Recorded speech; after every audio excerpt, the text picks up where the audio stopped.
Dan untuk membahas peluang tim nasional sepak bola Indonesia lolos ke final Piala AFF 2022, kita akan membahasnya bersama pengamat sepak bola Tommy Welly melalui sambungan virtual.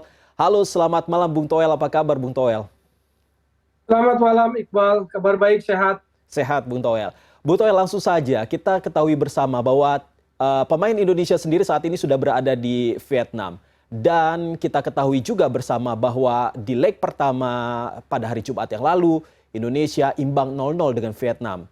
Nah, kalau dari kacamata Bung Toel sendiri, seperti apa nantinya Indonesia? Apakah Indonesia benar-benar bisa lolos ke final mengingat modal Indonesia sendiri ya tidak bisa dikatakan baik, tidak juga bisa dikatakan buruk juga mengingat bahwa pada hari Jumat kemarin imbang 0-0. Ya, Vietnam lawan yang tidak mudah, apalagi nanti akan main di Hanoi, di Stadion Midin di kandang Vietnam. Jelas menjadi tantangan berat buat Indonesia, tetapi bukan tidak mungkin. Karena di leg pertama kita lihat secara permainan, Indonesia menghadapi Vietnam dengan menurut saya adalah pendekatan taktikal strategi yang tepat. Jadi kalau kita lihat Vietnam rekornya memang belum clean sheet, itu menunjukkan kualitas tim ini memang salah satu yang terbaik di Asia Tenggara. Tetapi Indonesia menunjukkan bahwa Indonesia pun sudah ada di level yang sama, tidak seperti di Piala AFF tahun sebelumnya. Pertandingan akan ketat karena kedua tim akan sama-sama memainkan, menurut saya tetap dengan pendekatan strategi taktik 3-4-3 secara baku, tapi juga fleksibilitasnya adalah 5 pemain bertahan yang akan turun jika mereka kehilangan bola atau dalam posisi bertahan. Jadi ini pertandingan yang akan sangat menarik, ditentukan oleh detil-detil kecil, makanya Indonesia duluan berangkat ke Vietnam untuk mendapatkan keunggulan dari segi faktor recovery. Jadi waktu recovery Indonesia lebih baik. Oke. Bung Toel, kami akan memperlihatkan kepada Anda dan juga pemirsa terkait dengan statistik bagaimana permainan antara Indonesia melawan Vietnam di leg pertama. Mungkin bisa disaksikan bersama seperti apa statistiknya. Tentu kita ketahui bersama bahwa pada leg pertama pada hari Jumat yang lalu, Indonesia berhasil mengimbangi Vietnam dengan 0-0. Di sini ada penguasaan bola di mana Indonesia hanya 44% dan Vietnam itu sebanyak 56%. Sementara untuk tembakan ke arah gawang, di sini Indonesia justru 2 kali melakukan tembakan ke arah gawang Vietnam, sementara Vietnam sendiri hanya 1 kali. Pelanggaran juga ini yang menjadi sorotan kita bersama, bahwa ternyata Vietnam melakukan pelanggaran sebanyak 11 kali dan kartu kuning 2 kali. Nah, bagaimana Bung Toel sendiri melihat statistik ini? Ya, itu yang saya bilang soal pendekatan, bahwa Indonesia memang tidak melakukan pendekatan menguasai bola. Tetapi Indonesia menguasai tempo. Jadi kalau kita lihat di pertandingan pertama, Vietnam yang coba possession, kuasai bola, Indonesia melakukan serangan balik. Jadi begitu mendapatkan bola, merebut bola di lapangan tengah, Indonesia counter attack cepat, serangan balik cepat. Karena dalam situasi seperti itu, beberapa kali Indonesia akhirnya bisa mengancam gawang Vietnam. Dari sisi ancaman ke gawang Vietnam, maka efektivitas Indonesia lebih baik dibandingkan Vietnam. Kalau kita lihat Vietnam, sebetulnya Vietnam juga gagal mengancam atau tidak berhasil mengancam pertahanan dan gawang Indonesia sepanjang permainan sebetulnya. Jadi disitulah akan peliknya pertandingan ini, akan menjadi sangat ketatnya pertandingan ini karena kedua tim punya kualitas yang hampir sama, juga dengan taktikal yang hampir mirip gitu loh. Nah, berbicara soal pelanggaran yang dilakukan oleh Vietnam, tentu ini juga menjadi kontroversial, di mana pada waktu itu wasit juga sebenarnya melihat bagaimana pelanggaran yang dilakukan oleh pemain Vietnam nyatanya tidak mendapatkan hukuman begitu. Nah, Bung Toel sendiri melihatnya bagaimana? Apakah ini artinya bahwa Vietnam ini benar-benar frustasi begitu melihat permainan Indonesia yang tentunya mereka tidak sangka-sangka? Kalau sampai level frustasi itu mungkin tidak sampai seperti itu kali ya. Tetapi menurut saya sepanjang AFF ini lawan terberat dari Vietnam ya Indonesia kemarin. Mereka baru diuji sesungguh-sungguhnya kemarin di leg pertama di GBK oleh Indonesia. Kalau ada permainan keras itu memang cenderung yang dilakukan oleh wingback kirinya Duan Van Hau, pemain nomor 5 yang memang terkenal keras sih. Pemain ini seringkali punya tackling dan sergapan yang keras. Dan kemarin sebetulnya waktu dia melakukan tackling keras kepada Dendi Sulistiawan, harusnya itu kartu lah. Kartu merah menurut saya atau minimal kartu kuning. Tetapi wasit luput melihat situasi itu ya. Menurut saya wasit asal Oman kemarin. Semoga di leg kedua hal-hal seperti itu tidak terjadi. Artinya wasit bisa memimpin, bisa jeli melihat pelanggaran-pelanggaran dari Vietnam lah, atau yang untuk keuntungan Indonesia. Bung Toel, mengingat bahwa memang ada sejumlah pemain yang sebenarnya cukup diperhitungkan yang harusnya bermain pada leg pertama kemarin, seperti adanya Witan, Sadil, dan Spaso.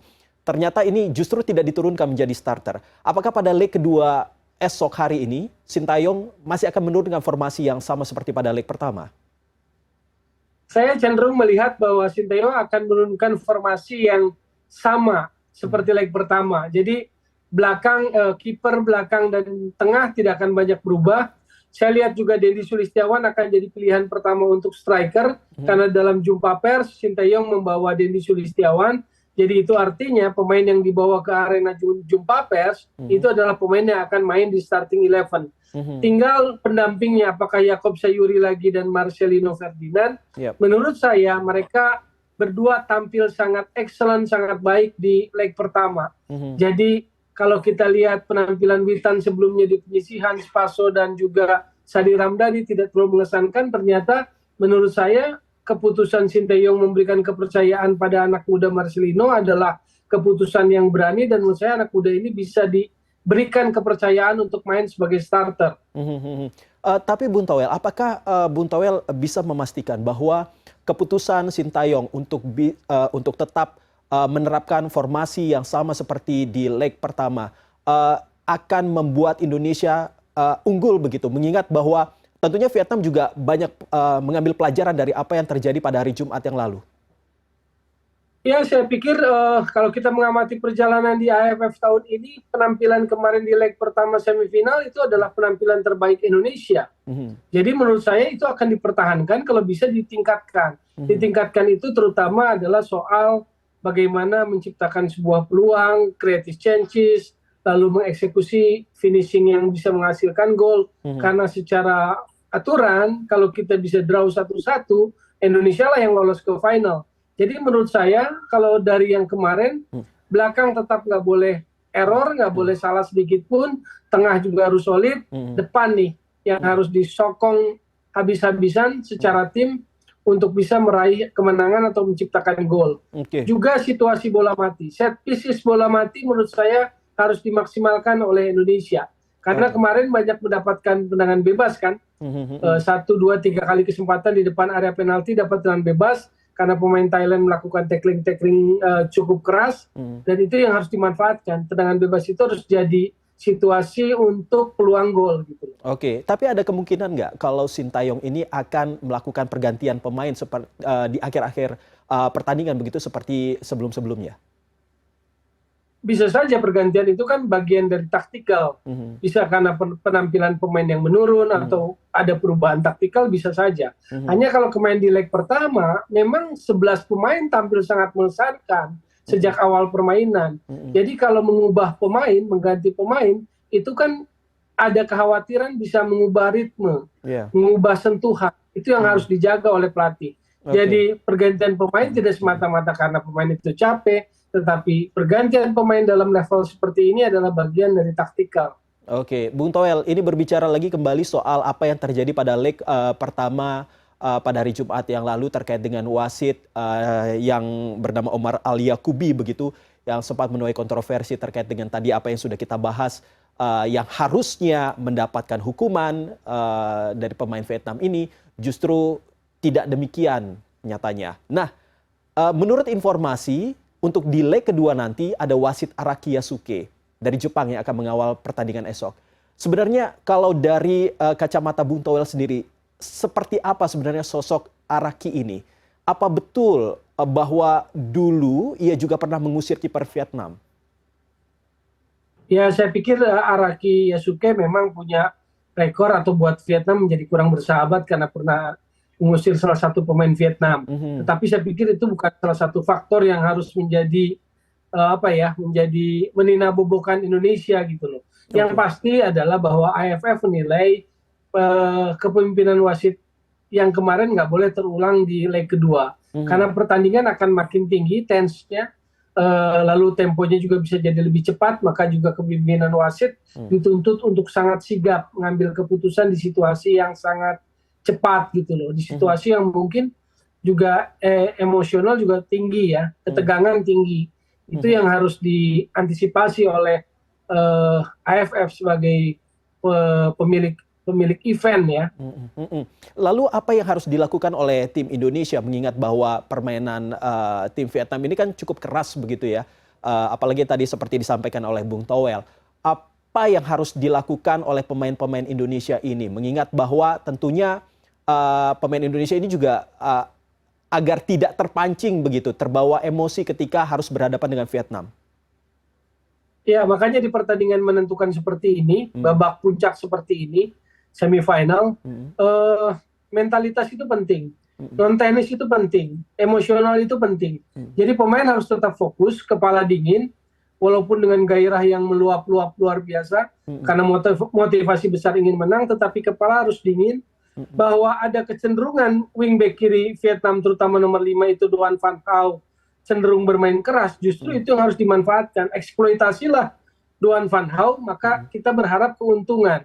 Kita berharap advantage dari kesembronoan Doan Van Hau gitu loh. Dan saya lihat kemarin Yaakob Sayuri, Dendi Sulistiawan itu cukup mempressing, membuat Doan Van Hau, pemain back Vietnam nomor 5 itu kadang sembrono ambil keputusannya, tackling yang beresiko kartu kuning atau kartu merah. Justru itu harus dimanfaatkan, dieksploitasi gitu loh oleh Indonesia. Walaupun kalau kita lihat Pak Hang Seo ini kan cywar terus nih menjelang pertandingan. Jadi kalau saya lihat ini mazhabnya mazhab Mourinho ini Pak Hang Seo ini. Bung Toel, tapi kalau melihat dari permainan Indonesia sendiri seperti di leg pertama yang lalu begitu, Bung Toel melihatnya seperti apa? Apakah masih ada kecenderungan bahwa tim Indonesia ini yang biasanya dikatakan cukup egois begitu dalam tanda kutip terkait dengan permainan atau untuk mendapatkan atau menggolkan bola itu, apakah Anda masih melihat keegoisan ini atau justru sudah tidak terlihat? Di leg di leg pertama kemarin di GBK tanggal 6, egoisme itu sudah menurun kadarnya ya. Justru Dendi Sulistiawan ada dapat sebuah trupas yang bagus dari Marcelino. Harusnya menurut saya sih dia tidak cutback kepada Yaakob Sayuri, karena Yaakob Sayuri ada dalam penjagaan ketat dua pemain belakang Vietnam. Kalau dia ambil keputusan dengan tendangan luar kaki luar ke tiang jauh, mungkin akan berbeda. Jadi justru di situ malah harusnya egois, jadi tidak egois. Tapi intinya egoisme itu sudah luntur atau sudah bisa diatasi di leg pertama kemarin. Berarti bisa dikatakan bahwa permainan Indonesia tentunya jauh lebih baik dibandingkan sebelum-sebelumnya begitu, Bung Toel ya? Leg pertama kemarin menurut saya adalah penampilan terbaik Indonesia sejauh ini di Piala AFF tahun ini. Terakhir, Bung Toel, ini prediksi Anda, pertandingan leg kedua besok ini akan berakhir dalam 90 menit atau berlanjut ke babak tambahan hingga adu penalti seperti sebelum-sebelumnya begitu? 90 menit aja, draw 1-1, Indonesia lolos ke final. Baik. Tentunya kita pegang apa yang disampaikan Bung Toel, kita akan melihat bagaimana nantinya. Prediksi. Itu prediksi, kita akan melihat bagaimana esok pertandingan ini antara Indonesia melawan Vietnam, akankah Indonesia benar-benar bisa melaju ke babak final seperti sejarah-sejarah sebelumnya, tidak hanya sampai ke babak final tetapi bisa menjuarai Piala AFF ini. Terima kasih Bung Toel sudah berbincang dengan kami pada malam hari ini. Selamat malam. Selamat malam Bung Toel.